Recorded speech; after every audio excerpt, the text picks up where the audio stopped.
In September of 1944, the German army was in retreat, and Supreme Allied Commander General Dwight D. Eisenhower was looking for a quick way to end the war by Christmas. British Field Marshal Bernard Montgomery came up with a plan to narrowly thrust Allied forces into Germany from the Netherlands, crossing the Rhine River.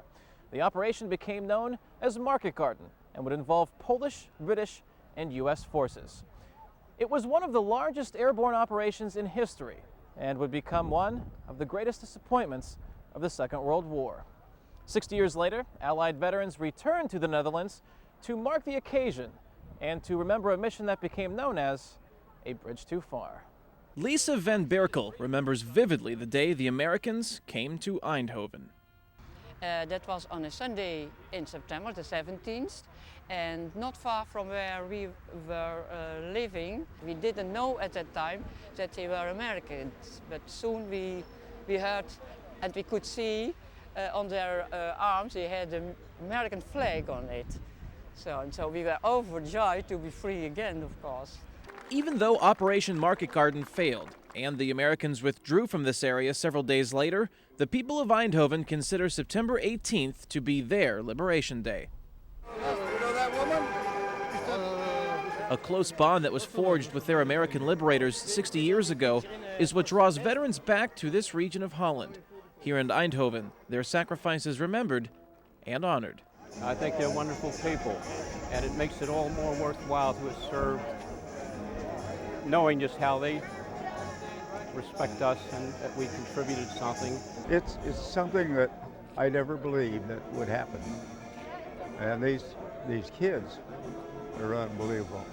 You know, they come up and they shake hands with you, and you feel like you've done something.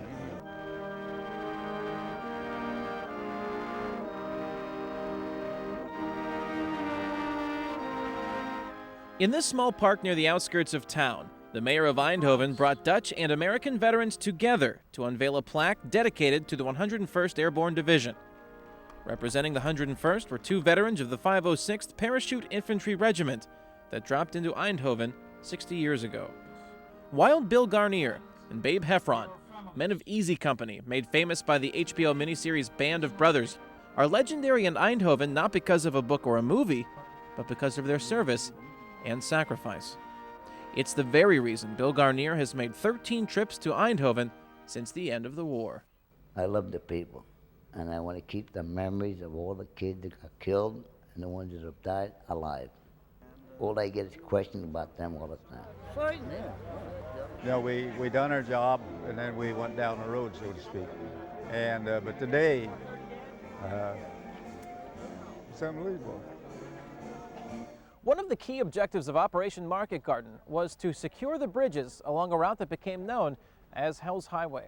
One of those bridges is in the small Dutch town of Grave. It's there that Pam Portland reports on how the Dutch people of that town are honoring the sacrifice of their liberators 60 years ago. It was in this field some 15 kilometers south of Nijmegen where the 82nd Airborne dropped in 60 years ago. There are people here today who still remember it.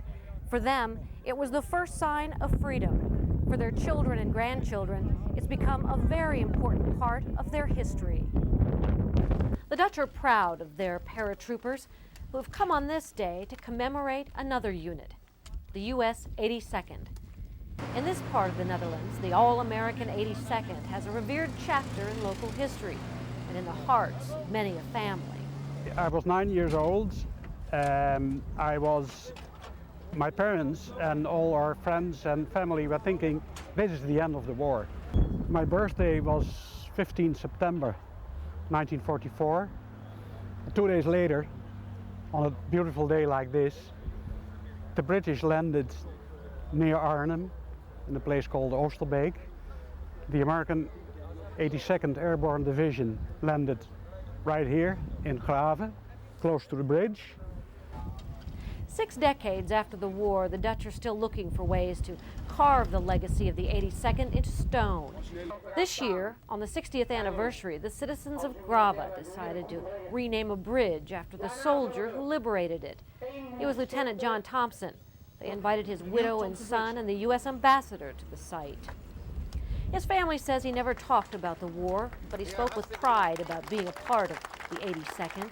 He saved everything, you know. I don't know how many sets of wings he had, and he didn't talk a lot about it, but he was very proud to be a member of that 82nd Airborne. After the 82nd, he moved on in his life with the same gusto that got him through the war. When he, left the Army after World War II, he became a professional baseball player. And he was a pitcher and pitched, fortunately, for a few years with the Philadelphia Phillies, and actually played in the World Series in 1950 when they played against the Yankees. Unfortunately, they lost in 4 straight games to the Yankees.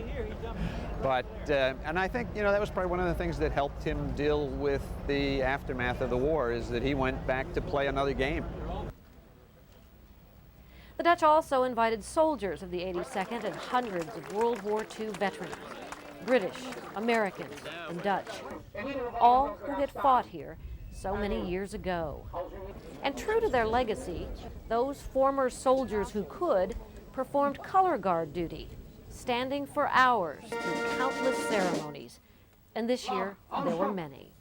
We've been invited to well over 80 events that are not only American, not only Polish, not only British, but are Dutch as well. Remembering that great generation 60 years ago that fought and died so that South Holland could be freed, and so that we can be in the country today, the Netherlands, which is a great country and a great ally of the United States. It's a tradition here to cherish this bit of history and pass it on. The veterans gave us freedom back, and we can't thank them enough for what they did for us. For what they did to liberate our country. And that this will always remain. This will always remain. Till I die, till my children die. In this tiny corner of the world, it's never too early to start the history lesson. From Grava, the Netherlands, Pam Portman, AFN News. The United Kingdom suffered some of the heaviest losses of Operation Market Garden. Out of 10,000 British forces that jumped into Holland, less than 3,000 made it out by the end of the operation.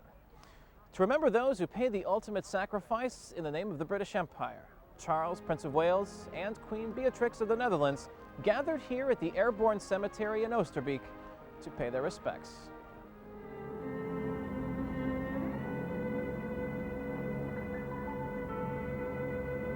I've got it. There's a month to the right beneath. 60 years ago, British paratrooper Michael Dauncey dropped into Oosterbeek to help secure the bridge in nearby Arnhem. The first aim was to capture the bridge on the river at Arnhem. That was the first part of the operation. And the second part was to link up with the forces which were coming from the west so that we could have a firm base in Arnhem. It took Dauncey 4 weeks to safely reach friendly territory after Operation Market Garden failed.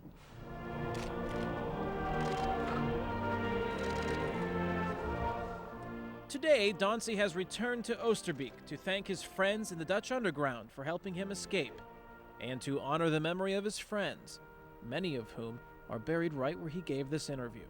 I never forget their names. I could tell you them. We all could. It's very personal. A personal tribute was a public ceremony in Oosterbeek, with the Dutch Queen Beatrix joining Charles, Prince of Wales, in a dedication that drew thousands of onlookers. Teach us, good Lord, to serve thee as thou deservest, to give and not to count the cost, to fight and not to heed the wounds, to toil and not to seek for rest, to labour and not to ask for any reward save that of knowing that we do thy will. As both Beatrix and then Charles walked down the rows of gravestones guarded by current members of the British and Dutch forces, each laid a wreath at the memorial that eternally looks over Britain's heroes, both the brave who are laid here to rest and the modest like Michael Dauncey, who have come to pay their respects. I'm not very good on the word hero.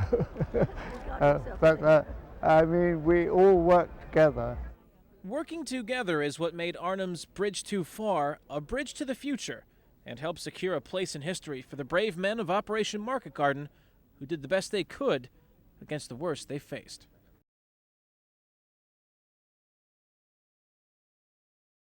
Operation Market Garden would not help the war end by Christmas. It would be another 9 months before the Allies could celebrate victory in Europe. Between September of 1944 and May of 1945, those who lived through Operation Market Garden would live to see one of the bloodiest campaigns in the history of warfare, the Battle of the Bulge. Thanks for joining us. I'm Kane Farabaugh.